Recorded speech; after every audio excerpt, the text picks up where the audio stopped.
Good morning and welcome. Hello. Hopefully everybody is safe and sound within the sound of my voice. It's 8 o'clock in the morning on this, the 21st day of August in the year of our Lord Hello Kitty 2023. It is about 64 degrees and raining here at Site B. Yes, I have survived Hurricane/Tropical Storm Hillary.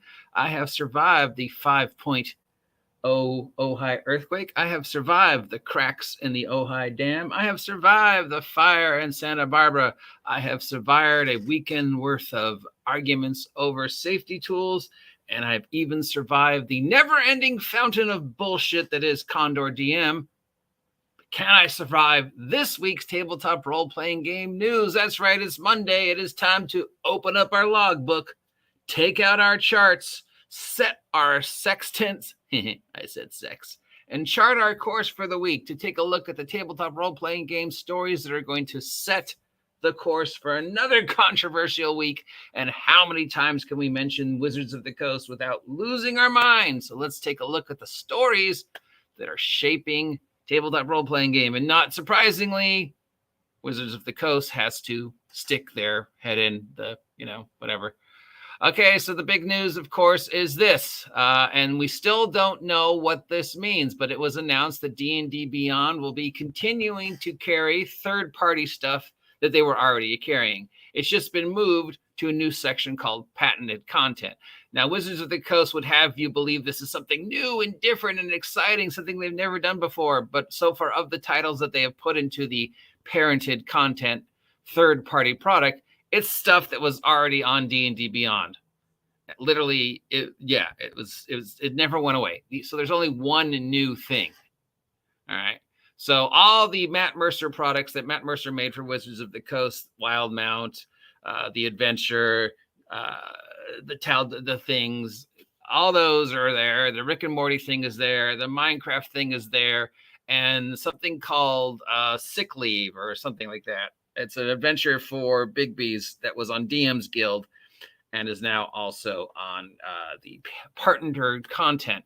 Now, everything was on there, and then they reshifted it. So now all the Matt Mercer stuff is in one section of the partner content. I'm saying that wrong.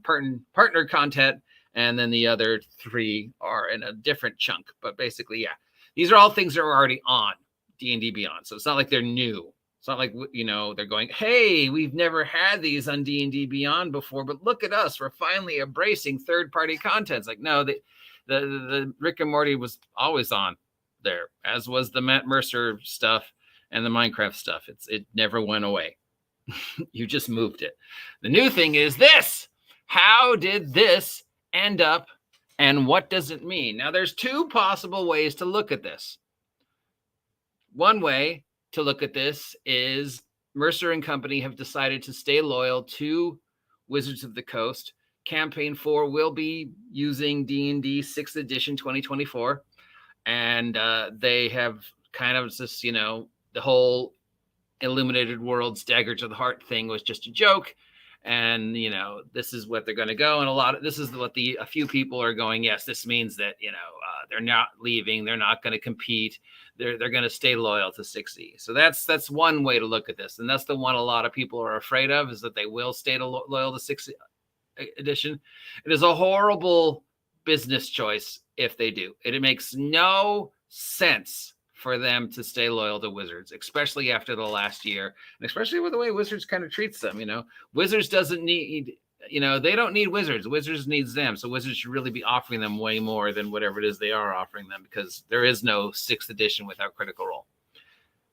So that's one way to look at the fact that this book is on D&D Beyond, because this is the first one that's not been associated with Wizards. They published it on their own out of Darrington Press. So whatever Wizards had to do to get this on there, there was definitely some financial magic.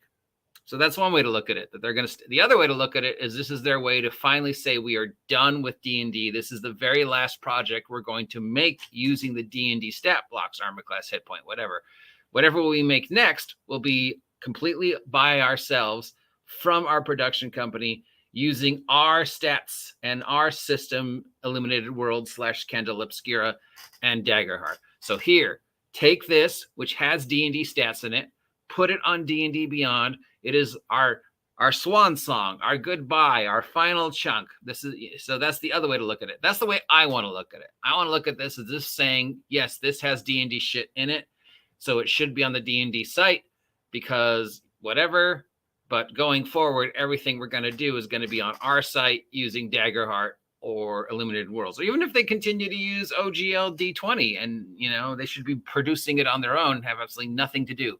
Because any money they're making off of this being on D&D Beyond, Wizards of the Coast is taking a huge chunk of that money. In fact, they're pretty much paying Wizards of the Coast for the pleasure of having this on the third-party site.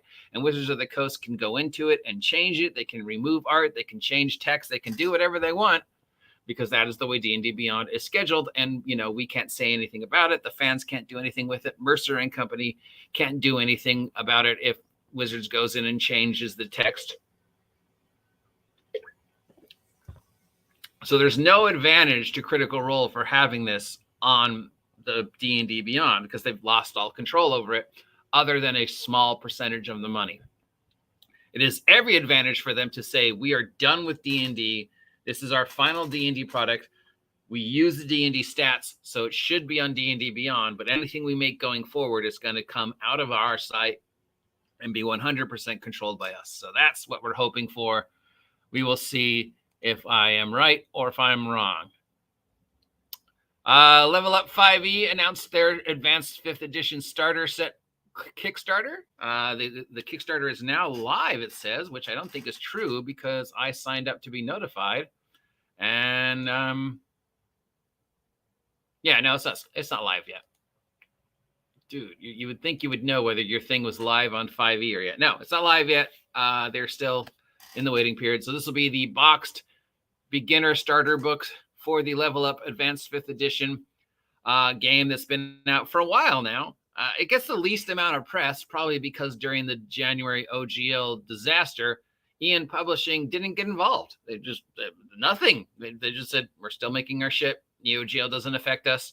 Bam, here's another product. But they are consistently pushing this. They're consistently putting out product for it. All the product is relatively good. I mean, yes, it's a power creep 5e clone, but we're going to need a power creep 5e clone to compete with 6th edition 2024 D&D. And as I have said before, this is my Chad Gable. This is my underdog who is, I think, if it got, the push it needed, could be a champion. This was the one I think could compete with 6th edition 2024 D&D unless Daggerheart actually comes through. But I'm not counting on Daggerheart. Daggerheart's a pipe dream. Let's face it, at this point, Daggerheart is like, I really want this to happen, but I also don't think it's going to happen. Just because it doesn't really feel like they're pushing it the way they should. Or of course, they could also just be waiting to see what happens. So this is my Chad Gable. This is my one that I think if it got the right amount of press, could be the number one contender, but we'll see. Anyways, this starter set's going to be out. I'm going to pick it up because I've been interested in this system for a while. So we'll see. Okay. Hey, did you know that Wizards of the Coast has some catalog of stock that they continue to milk for nostalgia? And in a recent interview, Jeremy Crawford confirmed that, hey, we're going to continue to make product for the stuff we've already made product for, like Ravenloft, Eberron. You don't own Eberron. Spelljammer, Dragonlance, and Planescape. Of course, you haven't made anything for Planescape yet, but so they're saying that, we have not seen the last of the campaign settings already released for D&D. Without saying any specifics, there are plans to return to already released campaign settings. Considering the believed arc for 2024 6th edition D&D is world agnostic D&D multiverse, that kind of makes sense. It'll be like Magic sets.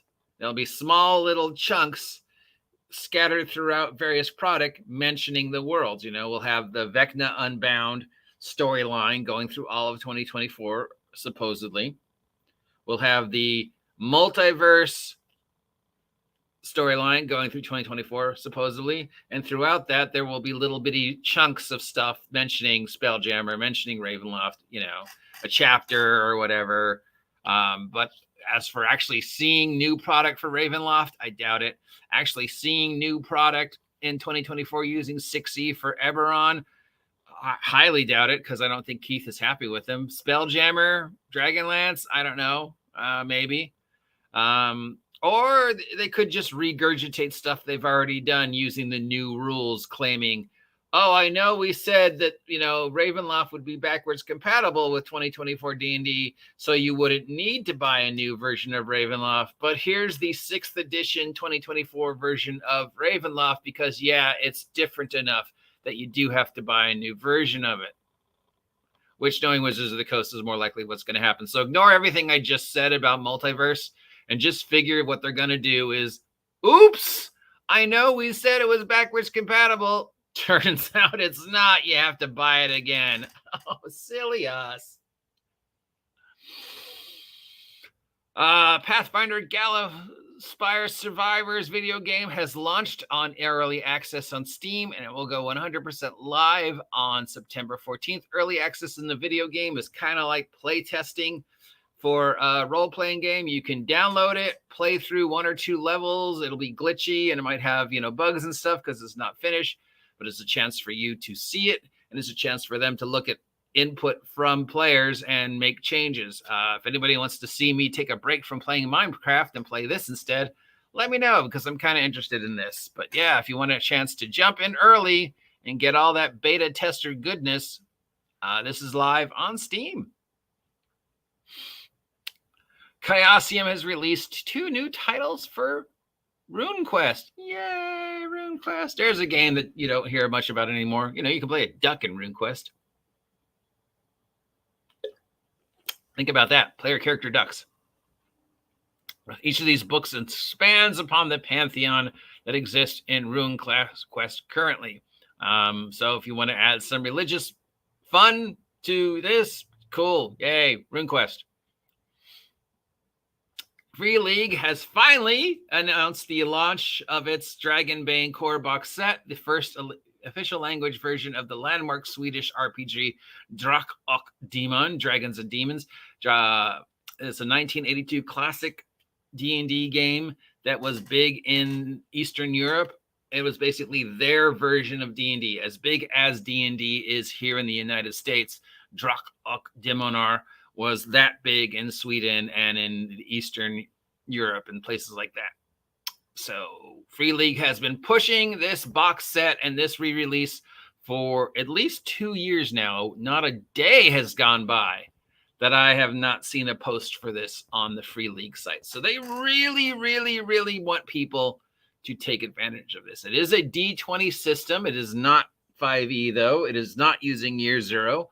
It is a completely separate system. They have licensed the SRD and the open source for this system, and they have licensed the SRD and the open source for Year Zero. You can create product for either line, but Drak and Dornar or Dragonbane is completely separate from anything else they've made. So it doesn't use the same system that Twilight 2000 uses. But if you want to write adventures for it, they have written this SRD open source for it. And it's out. So finally, we can find out what the big deal is about. Now, considering how many awards Free League won this year, not that the awards mean anything anymore, who knows? Maybe this is a good sign. We love the Free League stuff. They got good art, good boxes, good collections of stuff. It always comes with lots of props and stuff. I'm a huge fan of pretty much everything they've done. Blade Runner 2022 most anticipated game of the year. Remember that? Yeah. Obviously, of course, we also have the safety tools thing as a story. That's affecting the news again because we have nothing else to talk about. Miss Gini D posted a very cage-rattling article on Twitter about her statement and her status regarding the safety tools issue. Several of us commented on it, including myself, and has received lots and lots of backlash. There are very few people who are pro safety tools, and the ones who are pro safety tools can't really offer an argument of where any situation where it's worked. And their whole argument is basically for 50 years, the 50 million people that have been playing, 7 million plus tabletop role-playing games for the past 50 years, all of them have been playing it wrong. All of those games were unsafe because they didn't have safety tools. Only now, thanks to these tools, do players have the ability to stop the game if something's happening that they don't like. And see, that's the problem everybody has with safety tools that are on the other side. That it is a tool to let players stop the game, even in its most innocent version, doing exactly what it's intended to do. It is still a tool for the player to go, no, I don't want that to happen. And I think that's the main problem. And then, of course, the further issue add to that is the fact that these people came out of nowhere 5, 6, 8, 10 years ago and just started going after older players on this little soapbox of, we play better than you because you haven't used these. And if you don't use these, you need to fuck off and die. So, the old school is just sitting there playing D&D going, hey, blah, blah, blah. These people show up and go, you're playing D&D wrong, fuck off and die. You need to leave the hobby. And we're like, what? What did we ever do to you? Your game's not safe. What do you mean your game's not safe? So this whole thing started with, and of course, the other side responded in kind. Well, we don't like your safety tools. If you use them, you're emotionally stunted. Fuck off and die. So now it is just basically broken down to our side says fuck off and die, and their side says fuck off and die. So any discussion, any medium, any handshake we could have on it has just been ruined because both sides have got these very loud visual individuals who are going, you don't like the way we play, fuck off and die, which is not a way to resolve the situation. And just as things were calming down, Gini D, in an attempt to make herself relevant again, spun the wheel of irrelevance, chose that as her topic, and came out saying, if you don't agree with me on safety tools, I'm going to block you and you need to fuck off. And everybody's like, there you go again. Now we got to have this argument again. There was absolutely no reason to restart this argument, Gini D, and now you started it again. So I'm sure that will be a topic that will be affecting this week. And then, of course, on the more personal level, we've got the people who have been content farming my content and saying some pretty awful things about me in videos. And I'm like, dude, just let it go. But apparently this individual can't. So expect at least another 5 to 10 videos over the next week from our favorite member of the avian family telling you how much of a crappy person I am. And I am a crappy person. Let's face it. I'm an idiot, right? We all know that. I'm just a guy with a computer trying to tell you tabletop role-playing game news. And apparently people don't like that. Am I an opinionated hypocrite? Of course I am. Show me one human who isn't. Anyways, that's the tabletop role-playing game news and nonsense for the week. If any of these stories sound like something that tickles your fantasy, let me know, and we will continue talking about them later on. I am sure we have not heard the end of any of these, especially if it involves Jeremy Crawford and Wizards of the Coast. Ba-dam-bam-ba-dam-bam. Till next time, I'm the OGGM. It is Monday. It is 8:30. You know what to do. If you love Steve the Cat, like, share, and subscribe, and we'll be back in just a bit with some more nonsense, but trying a new format just because I'm feeling different. Talk to you in a bit. Get off my land and stay safe. It's raining.